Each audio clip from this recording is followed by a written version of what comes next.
Hey yo, what is going on guys? CashinClean here. So for today's video, I just wanted to talk about a pretty important topic that we should discuss. And before I get into that, as you can see on the screen, we got some console gameplay. So shout out to Kriggy for providing the gameplay. Got some Dino Tamer farming in topside. But now, as for the topic, there's some things we need to go over here. And maybe you guys can provide some inputs. But as you may know, I'm a co-leader of the club Lazaria. And I've also helped manage some other clubs in the past. Just like helped out a little bit here and there. Nothing too big. But there's been a main common theme that I've noticed with these clubs. And before I get into that specifically, if you don't know, the club member limit is 751 people, and you can't go more than that. So you have to start removing people if you want to add in new people. So in order to do that, it depends on the club. Everyone does it differently, but usually people will start with, like, if you haven't logged on for like half a year or like 3 months, something ridiculous like that, like a super long amount of time, then you'll most likely get kicked from the club to bring in some new players. And I know there's like a meme with like Trove is dying type thing, but you know, some people quit, some people join, so it kind of balances out that way. But for the new players, we do have to make some space that actually do want to play, whereas if you haven't played in a while, you should understand that, you know, if you do want to come back, we can make some space and then end up kicking somebody else that hasn't logged on in a super long amount of time. I've also been in clubs back in the day where Trove was pretty poppin', where it would be like if you haven't logged on for 2 weeks or something like that, then you'd get kicked, but things like that. So as we're kicking these people, I've noticed one common thing among them. Now, there might be some outliers, there might be some other factors, but I've noticed one pretty big thing here. So the people that I've been kicking have been around 35k to 40k power rank.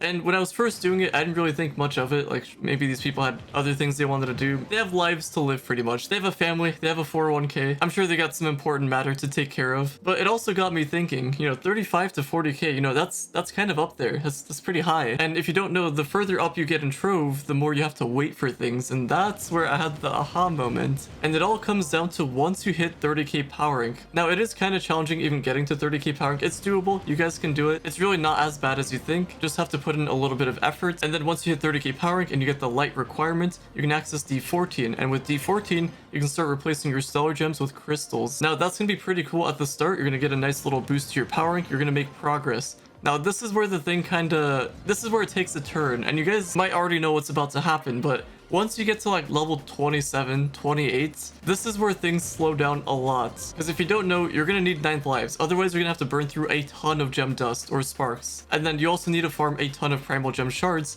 to even level up these things. And there's a chance that your 9th life could fail, resulting in you having to wait another week to get this 9th life, because they are omega time gated. I mean, maybe you can get lucky from the leaderboard chest or something, but there isn't a whole lot of ways to get this 9th life. You can't just get these 9th lives like instantly. You can buy them from the store if you want to go with the pay to win option, or if you're free to play, then you can get credit pouches from the marketplace, just buy them with flux, and then eventually gather up the credits necessary to buy them, but it's not worth it. It's gonna be way too costly that way. But that's the main thing here. You have to wait weeks upon weeks getting all these 9th lives, and on top of the 9th lives, you need Bound Brilliance to augment these gems. Now, there is the thing from the Bomber Royale bench, but that's also once a week, so you can't do this all the time, and you have to wait so long to even do all these things. And let's just say, for example, one of your gems, you got it at level 28, you're ready to level it up to 29 and then 30. You'll need 2 9th lives. That's gonna be 2 weeks. And that 2 weeks is just for that one gem. So you can imagine doing this for every single gem is gonna be horrible. Unless you farm like a bunch of gem dust to convert into sparks or something, and then you just burn through your gem dust that way. But that's gonna require a ton because you need a ton of primal gem shards as well. So that's kind of where we're at. And it makes total sense. Like, why wouldn't you quit? Like, it just takes so long to progress, and some people might not want to wait all that time.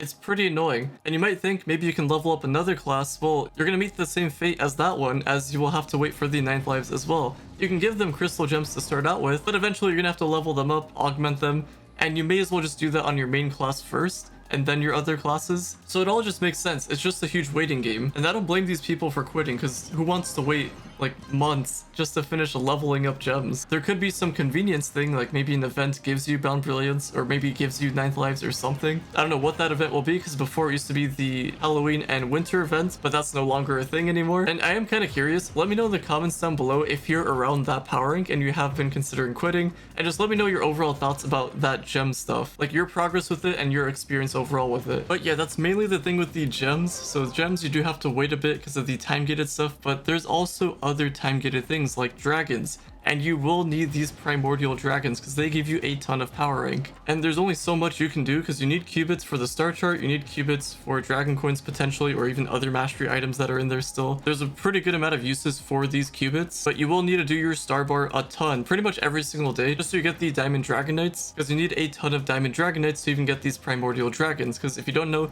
you need the eggs. And if you want to try to get lucky with the empowered gem boxes, maybe you get one there. Maybe it works out that way. But ultimately, it's going to take you a super long amount of time, especially because if you try to even purchase the pouches, which is an option, you can get 10 diamond dragonites per pouch. They're pretty expensive though. I don't know what they're like on other platforms, but at least on PC, they're pretty expensive. I would imagine that they're pretty expensive as well on console. At least maybe. I'm not sure. I feel like everyone needs pouches, so maybe they're pretty expensive. I would imagine so. And that's pretty much where we're at with Trove. Whereas if you're playing from the start, like the beginning of Trove, there are time-gated things. You can kind of get past that. There's things you can do and just work on those. It's when you get past 30k power rank. Once you get the first set of crystal gems, once you start leveling them up a little bit, then that's where things get a little bit more tricky, because at that point it's just going to be a waiting game. And then the further on in Trove you get, it's just going to be a waiting game, because if you don't know, like for endgame players like us, like pretend I was missing like one pack, I would have to wait an entire year, or have to wait until that event comes back until I can get that pack. And it's the same with like the curiosity stuff. You just can't make progress until you get that one thing, or just wait for that one thing. So Trove just needs to do a better job of managing that. There are things that they can do to fix this, but do they want to do it is the main question. If this situation got addressed, then maybe less people would be quitting, more people would actually be playing. Because right now, this is how I see it, at least from the devs' eyes, is that we have this mystic gear stuff and we have this crystal gem stuff. It takes a very long time to get these things. So in the devs' eyes, it's like, okay, they can work on these things while we put together some other random thing, and then once they catch up, then we can put together some other random thing, which will take a very long time.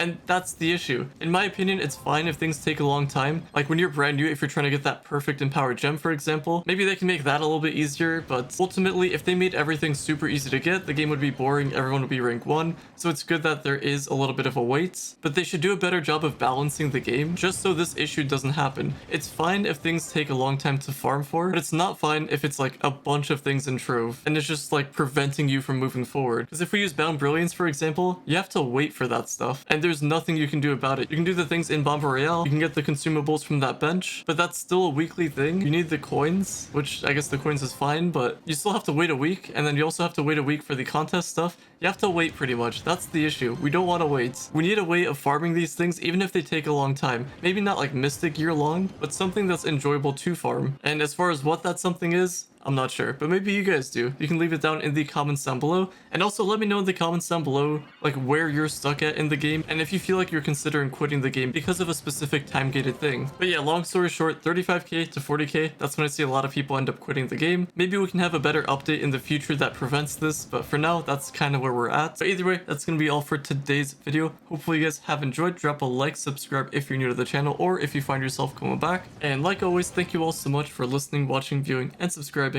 and I'll talk to you guys later.